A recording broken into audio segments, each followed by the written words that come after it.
ਬਿਸਮਿਲ੍ਲਾਹਿਰਰਹਿਮਾਨਿਰਰਹੀਮ। ਨਾਜ਼ਰੀਨ अस्सलाम वालेकुम। ਤੁਸੀਂ ਦੇਖਦੇ ਪਏ ਨਿਊਜ਼ ਟਾਈਮ ਤੇ ਨਿਊਜ਼ ਟਾਈਮ ਦੇ ਵਿੱਚ ਸਭ ਤੋਂ ਪਹਿਲੇ ਜਿਹੜਾ ਮੇਨ ਇਸ਼ੂ ਹੈ ਚੱਲ ਰਿਹਾ ਹੈ ਉਹ ਇਸਹਾਕ ਦਾ ਬਿਆਨ ਕਿ ਆਫੀਆ ਸਿੱਦੀਕੀ ਨੂੰ ਸਜ਼ਾ ਜਿਹੜੀ ਹੈ ਬਿਲਕੁਲ ਸਹੀ ਸੁਣਾਈ ਗਈ ਹੈ ਔਰ ਤੇ ਰੱਦੇ ਅਮਲ ਆਉਣਾ ਸ਼ੁਰੂ ਹੋ ਗਿਆ ਹੈ ਤੇ ਸੋਸ਼ਲ ਮੀਡੀਆ ਸਾਰਫੀਨ ਤੋਂ ਲੈ ਕੇ ਪੂਰੀ ਜਿੰਨੀ ਵੀ ਐਪਸ ਨੇ ਉਸ ਤੋਂ ਇਲਾਵਾ ਮੀਡੀਆ ਦੇ ਉੱਤੇ ਸਖਤ ਤਨਕੀਦ ਕੀਤੀ ਜਾ ਰਹੀ ਹੈ ਉਹਨਾਂ ਦੇ ਉੱਤੇ ਤੇ ਉੱਥੇ ਉਹਨਾਂ ਨੂੰ ਕਿਹਾ ਗਿਆ ਕਿ ਪਹਿਲੇ ਤੇ ਮਸਰਤ ਜਮਸ਼ੇਦ ਚੀਮਾ ਨੇ ਕਿਹਾ ਹੈ, ਉਹਨਾਂ ਨੇ ਕਿਹਾ ਇਮਰਾਨ ਖਾਨ ਨੂੰ ਜੇਲ੍ਹ ਦੇ ਵਿੱਚ ਰੱਖਣ ਵਾਸਤੇ ਆਫੀਆ ਸਿੱਦੀਕੀ ਦੀ ਕੈਦ ਦੀ ਵੀ ਹਮਾਇਤ ਕਰ ਦਿੱਤੀ ਹੈ। ਉਹਨਾਂ ਨੇ ਕਿਹਾ ਇਸਹਾਕ ਡਾਰ ਦੀ ਨਫ਼ਰਤ ਦੇ ਵਿੱਚ ਇੰਨੇ ਥੱਲੇ ਡਿੱਗ ਚੁੱਕੇ ਨੇ ਕਿ ਔਰ ਉਹਨਾਂ ਨੇ ਕਿਹਾ ਕਿ ਇਹ ਗਧਿਆਂ ਦਾ ਟੋਲਾ ਹੈ ਜਿਹੜਾ ਸਿਰਫ ਮੁਲਕ ਨੂੰ ਨੋਚਣ ਆਇਆ ਹੈ। ਉਸ ਤੋਂ ਇਲਾਵਾ ਪੀਟੀਆਈ ਨੇ ਆਪਣੇ ਟਵਿੱਟਰ ਹੈਂਡਲ ਤੇ ਵੀ ਸਖਤ ਤਨਕੀਦ ਕੀਤੀ ਹੈ। ਪਾਕਿਸਤਾਨ ਤਹਿਰੀਕ ਇਨਸਾਫ ਦੇ ਵੱਲੋਂ ਇਸਹਾਕ ਡਾਰ ਦੇ ਸ਼ਰਮਨਾਕ ਤੇ ਝੂਠੇ ਬਿਆਨ ਤੇ ਮੁਨਾਫਕਾਨਾ ਬਿਆਨ ਦੀ ਸ਼ਦੀਦ ਮਜ਼ਮਤ ਕਰ ਰਹੇ ਹਾਂ। ਅਮਰੀਕੀ ਸਦਰ ਅਮਰੀਕਾ ਦੇ ਵਿੱਚ ਵਜ਼ੀਰ ਖਾਰਜਾ ਇਸਹਾਕ ਡਾਰ ਨੇ ਆਫੀਆ ਸਿੱਦੀਕੀ ਦੀ ਸਜ਼ਾ ਨੂੰ ਦਰੁਸਤ ਕਰਾਰ ਦਿੱਤਾ ਤੇ ਵੈਸੇ ਹੀ ਇਮਰਾਨ ਖਾਨ ਨੂੰ ਵੀ ਕਿਹਾ ਕਿ ਸਹੀ ਸਜ਼ਾ ਹੋਈ ਹੈ। ਇਹ ਸਿਰਫ ਝੂਠ ਨਹੀਂ ਬਲਕਿ ਇੱਕ ਮਜ਼ਲੂਮ ਪਾਕਿਸਤਾਨੀ ਧੀ ਦੀ ਤੇ ਪਾਕਿਸਤਾਨ ਦੇ ਸਭ ਤੋਂ ਵੱਡੇ ਤੇ ਮਕਬੂਲ ਲੀਡਰ ਨੂੰ ਦੋਨਾਂ ਦੇ ਖਿਲਾਫ ਜ਼ੁਲਮ ਹੈ ਤੇ ਬੁਗਜ਼ ਹੈ, ਗੁਲਾਮੀ ਔਰ ਜ਼ਮੀਰ ਫਰੋਸ਼ੀ ਦੀ ਇੰਤਹਾ ਹੈ। ਪੀਟੀਆਈ ਨੇ ਆਪਣੇ ਆਫੀਸ਼ੀਅਲ ਟਵਿੱਟਰ ਹੈਂਡਲ ਤੇ ਕਿਹਾ ਹੈ ਕਿ ਆਫੀਆ ਸਿੱਦੀਕੀ ਨੂੰ 2023 ਦੇ ਵਿੱਚ ਕਰਾਚੀ ਤੋਂ ਅਗਵਾ ਕੀਤਾ ਗਿਆ। ਝੂਠੇ ਇਲਜ਼ਾਮਾਤ ਦੇ ਤਹਿਤ ਅਮਰੀਕਾ ਦੇ ਵਿੱਚ 86 ਸਾਲ ਕੈਦ ਦੀ ਸਜ਼ਾ ਸੁਣਾਈ ਗਈ। ਹਾਲਾਂਕਿ ਮੁਕੱਦਮੇ ਦੇ ਵਿੱਚ ਨਾ ਕੋਈ ਅਮਰੀਕੀ ਜ਼ਖਮੀ ਹੋਇਆ ਤੇ ਨਾ ਕੋਈ ਸਬੂਤ ਪੇਸ਼ ਕੀਤਾ ਗਿਆ ਤੇ ਉਸ ਤੋਂ ਇਲਾਵਾ ਉਹਨਾਂ ਨੇ ਕਿਹਾ 2 ਦਿਨ ਪਹਿਲੇ ਤੇ ਸ਼ਬਾਜ਼ ਸ਼ਰੀਫ ਜਿਹੜੇ ਨੇ ਵਜ਼ੀਰ ਆਜ਼ਮ ਉਹਨਾਂ ਨੇ ਆਫੀਆ ਸਿੱਦੀਕੀ ਦੀ ਭੈਣ ਡਾਕਟਰ ਫੌਜ਼ੀਆ ਸਿੱਦੀਕੀ ਨਾਲ ਮੁਲਾਕਾਤ ਕੀਤੀ ਹੈ ਤੇ ਇਨਸਾਫ ਦੀ ਯਕੀਨ ਦਹਾਨੀ ਕਰਾਈ ਹੈ ਤੇ ਦੂਸਰੀ ਜਾਨਬ ਜਿਹੜਾ ਹਕੂਮਤ ਦਾ ਵਜ਼ੀਰ ਜਾ ਕੇ ਆਫੀਆ ਸਿੱਦੀਕੀ ਦੀ ਸਜ਼ਾ ਨੂੰ ਦਰੁਸਤ ਕਰਾਰ ਦੇ ਰਿਹਾ ਹੈ। ਉਹਨਾਂ ਨੇ ਕਿਹਾ ਕਿ ਇਮਰਾਨ ਖਾਨ ਦੀ ਵਜ੍ਹਾ ਜਿਹੜੀ ਸਜ਼ਾਵਾਂ ਦਿੱਤੀਆਂ ਨੇ ਉਹਨੂੰ ਸਹੀ ਸਾਬਤ ਕਰਨ ਵਾਸਤੇ ਇਹਨਾਂ ਨੇ ਆਫੀਆ ਸਿੱਦੀਕੀ ਦੇ ਬਾਰੇ 'ਚ ਵੀ ਆਹੀ ਗੱਲ ਕਰ ਦਿੱਤੀ ਹੈ ਤੇ ਉਸ ਤੋਂ ਇਲਾਵਾ 9 ਮਈ ਦੇ ਮੁਕੱਦਮਾਤ ਦੇ ਵਿੱਚ ਇਮਰਾਨ ਖਾਨ ਦੀ ਜ਼ਮਾਨਤ ਮਨਸੂਖੀ ਦਾ ਫੈਸਲਾ ਸੁਪਰੀਮ ਕੋਰਟ ਦੇ ਵਿੱਚ ਚੈਲੰਜ ਕਰ ਦਿੱਤਾ ਗਿਆ ਹੈ। ਦਰਖਾਸਤ ਦੇ ਵਿੱਚ ਵਫਾਕੀ ਹੁਕੂਮਤ ਤੇ ਥਾਣਾ ਗੁਲਬਰਗ ਦੇ ਇੰਸਪੈਕਟਰ ਜਿਹੜਾ ਵੇ ਇਮਰਾਨ ਸਾਦਕ ਨੂੰ ਫਰੀਕ ਬਣਾਇਆ ਗਿਆ ਹੈ। ਲਾਹੌਰ ਹਾਈ ਕੋਰਟ ਦੇ ਫੈਸਲੇ ਨੂੰ ਕਲਅਦਮ ਕਰਾਰ ਦੇਣ ਦੀ ਜ਼ਮਾਨਤ ਮਨਜ਼ੂਰ ਕਰਨ ਦੀ ਇਸਤਦਾ ਕਰ ਦਿੱਤੀ ਗਈ ਹੈ। ਪਾਕਿਸਤਾਨ ਤਹਿਰੀਕ ਇਨਸਾਫ ਦੇ ਪੈਟਰਨ ਚੀਫ ਇਮਰਾਨ ਖਾਨ ਦੀ ਜ਼ਮਾਨਤ ਮਨਸੂਖੀ ਦਾ ਫੈਸਲਾ ਸੁਪਰੀਮ ਕੋਰਟ ਦੇ ਵਿੱਚ ਚੈਲੰਜ।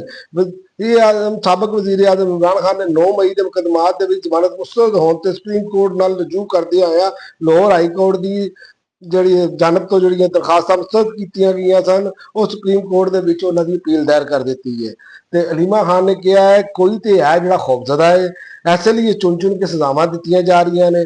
ਉਹਨਾਂ ਨੇ ਕਿਹਾ ਹੈ ਕਿ ਖੌਫ ਹੈ ਇਹਨਾਂ ਨੂੰ ਕਿ ਇਮਰਾਨ ਖਾਨ ਦਾ ਕੋਈ ਲਫ਼ਜ਼ ਬਾਹਰ ਨਾ ਆ ਜਾਏ। 26ਵੀਂ ਆਈਨੀ ਤਰਮੀਮ ਦੇ ਅਸਰਾਤ ਤੁਸੀਂ ਦੇਖ ਸਕਦੇ ਹੋ ਕਿਵੇਂ ਜੱਜਾਂ ਨੂੰ ਦੇ ਕਾਮਾਤ ਨੂੰ ਨਜ਼ਰਅੰਦਾਜ਼ ਕੀਤਾ ਜਾ ਰਿਹਾ ਹੈ। ਉਹਨਾਂ ਨੇ ਕਿਹਾ ਇਨਸਾਫ ਦਾ ਨਿਜ਼ਾਮ ਤੇ ਜੱਜ ਬੇਬਸ ਹੋ ਚੁੱਕੇ ਨੇ।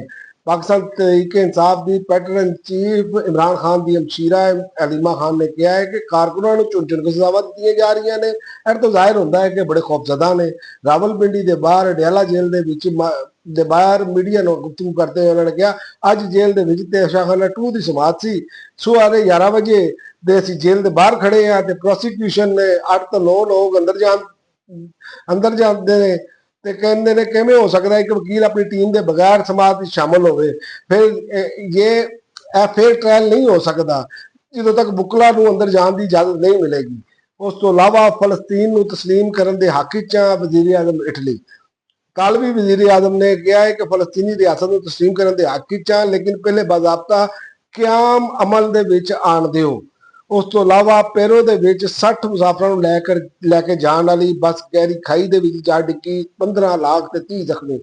ਲਾਤੀਨੀ ਅਮਰੀਕੀ ਮੁਲਕ ਪੈਰੋ ਦੇ ਵਿੱਚ ਮੁਸਾਫਰ ਬੱਸ ਪਹਾੜੀ ਸੜਕਾਂ ਦੇ ਡਰਾਈਵਰ ਦੇ ਕੋਲੋਂ ਬੇਕਾਬੂ ਹੋ ਗਈ ਤੇ ਗਹਿਰੀ ਖਾਈ ਦੇ ਵਿੱਚ ਜਾ ਕੇ ਡਿੱਗੀ ਹੈ ਤੇ ਬੈਨ ਅਲ-ਅਕਵਾਮੀ ਅਦਾਰਿਆਂ ਦੇ ਮੁਤਾਬਕ ਇਹ ਖੌਫਨਾਕ ਹਾਦਸਾ ਪੈਰੋ ਦੇ ਦਾਰੁਲ ਹਕੂਮਤ ਲੀਮਾ ਦੇ ਵਿੱਚ ਇੱਕ ਦੁਸ਼ਵਾਰ ਗੁਜ਼ਾਰ ਇਲਾਕੇ ਦੇ ਵਿੱਚ ਪੇਸ਼ ਆਇਆ ਹੈ ਜਿਹਦੀ ਵਜ੍ਹਾ ਨਾਲ 30 ਮੁਸਾਫਰ ਜ਼ਖਮੀ ਹੋ ਗਏ ਨੇ ਤੇ 15 ਹਲਾਕ ਹੋਏ ਨੇ।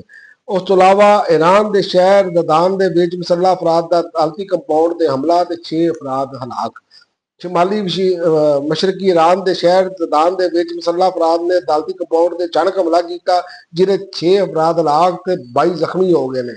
ਉਸ ਤੋਂ ਇਲਾਵਾ ਵੀਅਤਨਾਮ ਦੇ ਵਿੱਚ ਵੀ ਸਿਆਹ ਦੀ ਬੱਸ ਨੂੰ ਖੌਫਨਾਕ ਹਾਦਸੇ ਨਾਲ ਬੱਚਿਆਂ ਸਮੇਤ 10 ਅਫਰਾਦ ਜਿਹੜੇ ਨੇ ਹਲਾਕ ਹੋ ਗਏ ਨੇ, 12 ਜ਼ਖਮੀ ਹੋ ਗਏ ਨੇ। ਇਹ ਵਾਕਿਆ ਵੀਅਤਨਾਮ ਦੇ ਦਾਰੁਲ ਹਕੂਮਤ ਹਨੋਈ ਦੇ ਨਾਗ ਦੇ ਵਿੱਚ ਜਾਣ ਵਾਲੀ ਬੱਸ ਜਿਹੜੀ ਹੈ ਉਹ ਖੌਫਨਾਕ ਹਾਦਸੇ ਦਾ ਸ਼ਿਕਾਰ ਹੋਈ ਹੈ।